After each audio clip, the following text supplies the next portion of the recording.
Rodrigo, ¿cómo estás? Buen día. Buen día, Nacho, ¿cómo te va ahora? Te Pato imagino también. escuchando Hola, con Diego. Buen atención a día. Andrés, otro gran amigo, con el que estudiamos Derecho juntos, porque sos un interesado en todo eso, y bueno, de un tema de interés enorme como es la inmigración y los movimientos de personas en el mundo, a un tema que es muy caro por estas horas, en estos días, y es que más o menos para esta fecha, hace 40 años estábamos soñando votar por primera vez, mi generación y la de tantos. No habíamos votado nunca, ya tenemos edad, pero no habíamos votado. Yo estaba pasadito algunos años, pero apareció una esperanza que era poder votar muy prontamente, el 30 de octubre, y estábamos en los días anteriores a ese momento de recuperación parcial, ¿no? Porque estaba todo interrumpido, el Congreso, la independencia de poderes, la actividad sindical, la actividad política, en fin, todo estaba para la autoactividad de los convenios colectivos de trabajo, pero nos faltaban pocos días para votar, y ese proceso, vamos a tener orgullo contigo de repasarlo un par de semanas, para prepararnos para esos 40 años, porque me parece, digo, que fue refundacional lo del 30 de octubre. Así es, Nacho, yo pienso igual que vos, yo tengo un par de años menos y entonces no quiere, al no haber votado en el 83 no quiere decir que no lo haya vivido intensamente como vos lo estás describiendo. Nosotros nos conocemos hace muchos años, hemos compartido el Nacional 7 Juan Martín de Pueyrredón, pongámonos de pie. Qué orgullo, por Dios. Y vivir ese año particularmente, haberlo transitado en ese momento de la historia argentina, a mí me marcó. Y aunque te parezca exagerado de mi parte, yo te diría, estoy en este momento, mientras esperaba tu llamado y escuchaba también la nota con Andrés, sinceramente yo sigo teniendo una profunda emoción de que en 48 horas nosotros estemos votando de nuevo. A mí me entra, a pesar de las vicisitudes, de las complejidades, lo difícil que es la Argentina en general siempre. Yo quiero desdramatizar esto. La Argentina es un país muy especial, muy particular. Viste que dijo el otro día Pepe Mujica, dijo, los argentinos son muy particulares. Decía, es inexplicable. En el mundo es inexplicable. Sí, con ese tono que tiene Pepe. Esa cosa campechana, esa cosa campera, de viejo hucha, ¿no? De viejo vizcacha, ¿no? De viejo vizcacha. Un sabio que por los años y por la experiencia acumulada, la Argentina es algo muy particular. Y como dijiste vos recién, hace 40 años, el país estaba en el peor de los escenarios imaginables. Sí. Default financiero internacional, habíamos salido de una guerra con una de las principales potencias del mundo, que además tenía el apoyo de la OTAN. Sí, nada menos. ¿A dónde habíamos llegado? Nada menos. Teníamos la vida política interrumpida, la vida institucional interrumpida, como decías recién, no funcionaba el Congreso, hacía 10 años que los argentinos no votaban. La última vez que votaron los argentinos, cuando nos convocaron, cuando convocó el gobierno de facto de Reinaldo Benito Antonio Viñone a votar el 30 de octubre del 83. Hacía 10 años que los argentinos no votaban, una década. La última vez que habían votado había sido el 23 de septiembre de 1973, que es cuando resulta electo por tercera vez a la presidencia Juan Domingo Perón, después de 18 años de largo exilio y de prohibición política. O sea, estamos hablando también ahí estamos analizando un poco nuestro pasado y viendo el revulsivo que significó 10 años sin votar, una dictadura, desaparecido, represión, guerrilla interna, guerra con Gran Bretaña por las Islas Malvinas. Pacto de impunidad, un pacto de impunidad que sobrevolaba ahí, El famoso pacto militar sindical que denunció Alfonsín. Acá a la vuelta lo denunció. Exactamente. Bueno, vos esa campaña la viviste muy de cerca por tu profesión periodística. Yo la viví de cerca porque me empezaba a asomar a la vida política argentina en ese momento, convocado y entusiasmado por el mensaje democrático, por el mensaje restaurador. Yo digo, hoy, a 40 años de eso, me parece que nosotros tenemos un deber adicional, independientemente que nos gusten más o menos las condiciones en las que estamos concurriendo a votar, con una gran crisis económica, con una crisis, te podría decir hasta sociocultural, pero de todas maneras, lo que persiste, lo que preexiste y va a seguir, indudablemente, son las instituciones previstas por la Constitución y el régimen democrático constitucional. Es un sistema maravilloso, tiene un montón de falencias, pero no hay ninguno que se haya inventado que sea mejor, todo lo demás es peor. Entonces, cuando nosotros podemos volver a vivir en la libertad esa maravillosa que nos dio la condición de ciudadanos recuperada hace 40 años, que era inimaginable hace 40 años que pudieran pasar 40 años de democracia, porque fue esta Alfonsín democracia soñaba con resistió. 10, él decía 10 años, ¿no? Esta democracia resistió 4 intentos de golpes de Estado, 3 durante la presidencia de Alfonsín, 1 durante la presidencia de Carlos Saúl Menem, que fue el segundo presidente de la democracia. Resistió 2 hiperinflaciones en 1989 y 1990, 2 atentados terroristas internacionales perpetrados en la Embajada de Israel y en la Mutual AMIA. Una crisis fabulosa como la del 2001, donde se puso en tela de juicio todo, el que se vayan todos, se caían los bancos, se caía la estructura institucional, hubo 5 presidentes en 10 días, o sea, un presidente constitucional electo renunció y 4 presidentes lo sucedieron, presidentes provisorios para suplantar el Poder Ejecutivo hasta que se estabilizó la cuestión. Y sin embargo persistió el sistema. A pesar de todo. Antes de despedirte, hablar la semana que viene, hay un hecho que vos aclaraste muy bien, que yo viví como periodista, que fue muy impactante, porque fuimos con el móvil, algo desconocido, un candidato que nosotros conocíamos porque en la radio una familia era muy cercana, nos había hablado de que iba a asomar un candidato, iba a patear el tablero. Fuimos a la Federación de Box aquella tarde con el móvil, a instalar los cables, teníamos una cabina además porque transmitíamos boxeo con Caffarelli y con García Blanco.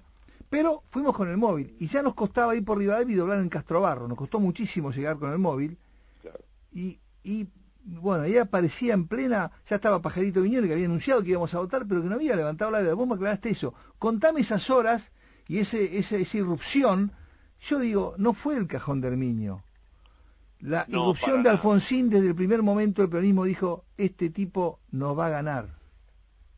Mirá, lo de Alfonsín es extraordinario porque además corría de atrás desde su propio partido, desde su propia estructura política. Él era minoría dentro del radicalismo. Él dio la batalla interna, conquistó la presidencia interna del radicalismo y la candidatura presidencial y se lanzó a 3 recorridos íntegros por el país hizo. 3 vueltas al país dio como candidato presidencial.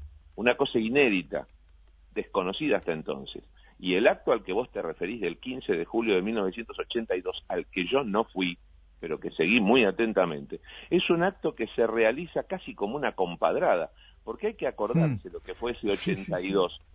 La Guerra de las Malvinas se pierde el 14 de junio de 1982, la rendición de Puerto Argentino. El gobierno de facto de todavía el presidente Galtieri no la quería reconocer, no lo comunicó oficialmente, pero había convocado al pueblo a la Plaza de Mayo. Se produce una manifestación popular que termina con una represión salvaje. Yo estuve ese día en la Plaza de Mayo, muy chico, fui muy irresponsable, pero nos corrieron. Yo fui con un móvil y casi cobramos con el Pepe Braga esa tarde. Hubo hasta un muerto en esta manifestación. Y además se diluía el poder en la Argentina, porque hubo un vacío de poder. Las 2 Fuerzas Armadas, la Marina y la Aeronáutica, se retiraron de la Junta Militar, desconocieron la autoridad del presidente, y el Ejército le retira el apoyo a Galtieri y se enfrasca en un proceso de selección. Al presidente Viñones lo designa en soledad el comandante en jefe del Ejército, porque la Armada y la Aeronáutica no lo ratificaron. Después volvieron a ingresar a la famosa Junta Militar, órgano máximo del Estado argentino. Fíjate qué enormidad, qué barbaridad, ¿no es cierto?, desde el punto de vista constitucional. Una Junta Militar era el órgano máximo del poder argentino, concentraba el poder ejecutivo, el poder legislativo, todo, la suma del poder público. Y Viñones era el presidente delegado por el comandante en jefe del Ejército, el general Cristino Nicolaides. Viñones anuncia, para pacificar los ánimos, que va a haber elecciones en el año 1983, en un famoso discurso que hace por la televisión, por la cadena de televisión, y después levanta la veda ex post. El acto de Alfonsín fue el primer acto que se hace aún habiendo veda. El 15 de julio del 82 lo realiza, convoca, la gente va espontáneamente, y en las horas posteriores al acto, como para que no quedar desacomodados, el gobierno de facto, que tampoco tenía ya poder de fuego, estaba muy limitado, no tenía poder concreto, había vacío de poder, por un decreto levanta la veda electoral y declara abierta la actividad de los partidos políticos. Y ahí empezó la efervescencia preelectoral, que duró 1 año y medio casi, porque fue julio de 1982 y se votó en octubre de 1983, Mirá vos todos los meses que transcurrieron en el medio, en una gran incertidumbre. En el medio pasó un decreto que era la conocida ley de autoamnistía, donde los propios militares se amnistiaban a sí mismos y amnistiaban a los que habían sido sus enemigos y adversarios, las organizaciones terroristas y guerrilleras trotskistas, maoístas, peronistas, que habían estado asolando la Argentina en los años 70, pero declaraban la amnistía total, que eso fue una de las cosas que dijo Alfonsín en la campaña. La ley de autoamnistía va a ser derogada, y así fue uno de los primeros actos del Congreso que surgió de esas elecciones del 83. Diego, vamos a hablar la semana que viene y los días y las horas anteriores. A mí, reconozco, me cuesta muchísimo hablar de ese acto y de la campaña, porque la vi como un periodista muy joven. Fue muy conmocionante lo de Alfonsín. Ese día hubo muchos oradores, muchos. Yo luego habló hasta Conrado Estorán. Imagínate que el papá de Federico, hablaban los Stubrin, habló Marcelo Stubrin, sí. habló el Changi Cáceres, habló gente que desconocíamos. Estaba reventada la federación, había gente por Castrobarros, por Rivadavia. Fue una revolución. Vamos a hablar la semana que viene. Él para mí tomó dos banderas increíbles. Tenía dos partes de recitado laico. Cuando él enumeraba los partidos y sus líderes caminando juntos, ¿no? Esa imagen de caminar todos juntos. Y después cerraba con una novedad que cuando los que estuvimos ahí, yo lo estaba cubriendo, éramos varios, yo iba como un pinche, pero estaba el Pepe Braga, estaría Martín, bueno, muchos periodistas de la radio, y cuando el tipo cerró, bueno, fue un masazo porque nadie esperaba eso, y fue muy conmovedor, lo acompañó toda la campaña, y la verdad que, aunque estamos en medio de más y estamos por celebrar los 40 años, no sé si hay un padre, fueron los griegos los padres de la democracia, pero realmente en estos 40 años, el que con insistencia soñaba con los diseños de democracia, tomaba los mejores modelos del mundo, nos reinsertó como una república realmente promisoria, era un orgullo, yo viajé con él, un orgullo ver cómo lo recibían, y recibían al país, fue él. Entonces es muy oportuno recordar, sí, que aunque todos hicimos el trabajo, él fue un poco padre de esta criatura, porque él soñó como ninguno con 10 años y van 40. ¿Sabés qué pasa, Nacho? Mira, nosotros hablamos de un contemporáneo que se convirtió en una figura histórica. ¿Por qué? Porque la verdad que lo que pasó fue un episodio de la historia y podemos parangonarlo. En algún momento, en algún discurso, él dijo, Alfonsín, ¿no? Dice, si logramos lo que nos proponemos hoy, que es restaurar la democracia en la Argentina como presupuesto, después habrá otras cosas para concretar y todavía siguen pendientes, pero nuestros nietos nos van a honrar como nosotros honramos a los próceres que nos dieron la libertad, la independencia y la organización nacional. Y es prácticamente así, porque en realidad la obra de hace 40 años atrás tiene hoy las características de epopeya que tuvo la Revolución de Mayo, la Declaración de la Independencia en 1816, la sanción de la Constitución Nacional en 1853, el establecimiento del Estado moderno de Julio Argentino Roca en 1880, la restauración del imperio del derecho del sufragio, de la ley Sáenz Peña y la acción de Hipólito Yrigoyen. Vos fijate lo que estamos diciendo. Ahora, la política es un negocio de representación, es claramente un negocio de representación. Y Alfonsín interpretó y representó el anhelo popular de que había que volver al cauce del derecho, del sufragio, de la libertad, y por eso el recitado del preámbulo conmovía. A la Argentina, o los argentinos y argentinas, habían dejado de valorar, de poner en valor el sistema constitucional.